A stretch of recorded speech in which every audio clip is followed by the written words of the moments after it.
بسم الله الرحمن الرحيم وحوي حلتو لو وربنا soo saarnay war saxaafadeed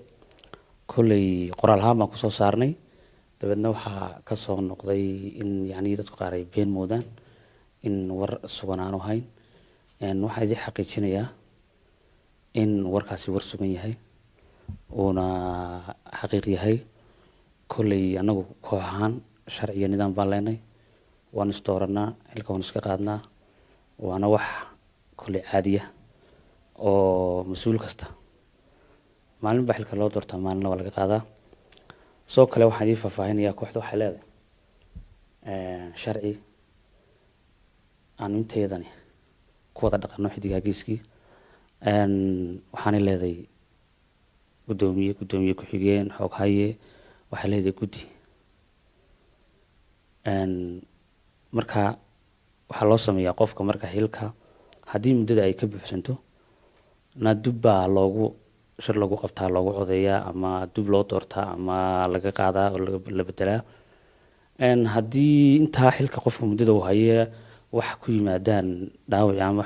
adoo magaraysa shaqada gudasho la'aan ama madmadow ku yimaado wax ku yimaadaan oo qofkii loo garan waayo in iyadoo lagu degdegin si fiican baa loo soo baaray gudida ay magaraysa daba gasho si fiican u soo baaray marka qofka si sharaf loo fiican go'aan lagu gaaro go'aankana kooxda ayaa marka dambe iska loo xil waa loo gacan taagaa marka intaasaan idin cadeynaya maanta ويا الفنان عرو إن سوين أيها كوحدنا لو تاجرا أو إلى كيس أفريقيا إلى يد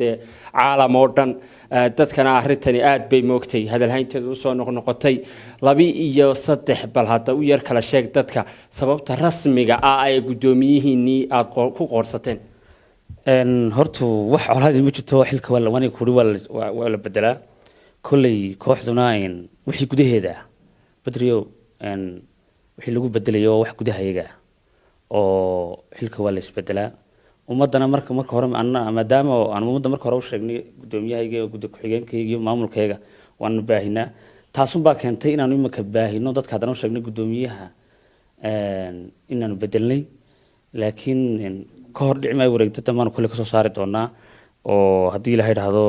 oran maayo sababa faahfaahin caynkaas si dhaxgali maayo laakiin inaan bedelnay oo gudoomiyaha hore aan bedelnay anigana kooxda ay dooratay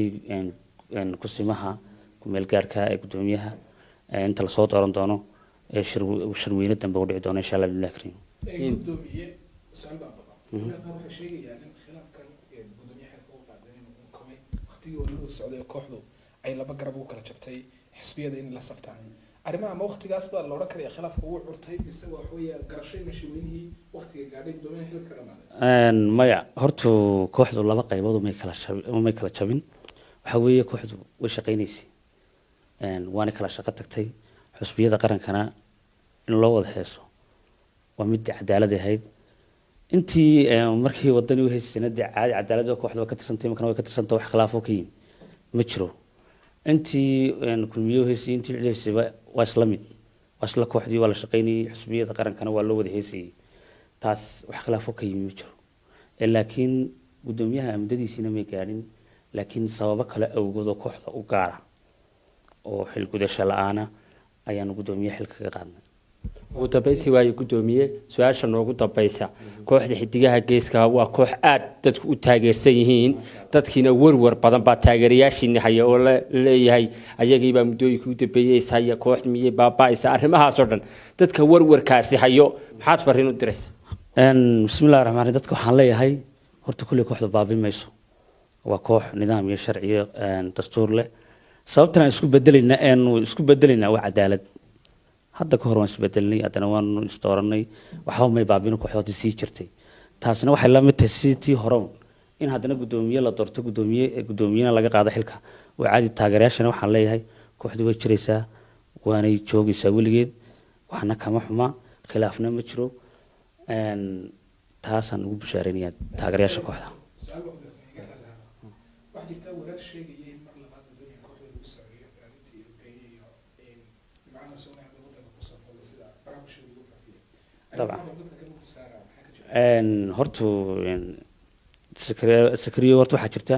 kooxdu cidii laga saarayo kooxda ka saarta oo sida sharciya lagaga saaraa marka lagu soo darayana kooxdan baa ka shirta shirka lagu soo darayana weli shir qabsoomay oo dhacay maaha asxaabteydaasna weli horta nimcaan u imanaya waa wadankiisii kooxduna horta mar haddii qofka laga saaro dad kala tegin mayno dad meel kusoo wada koro wax wada lee baanu nahayn ma kala tagno laakiin sharciga kooxdan qofka dabadda ka noqdaa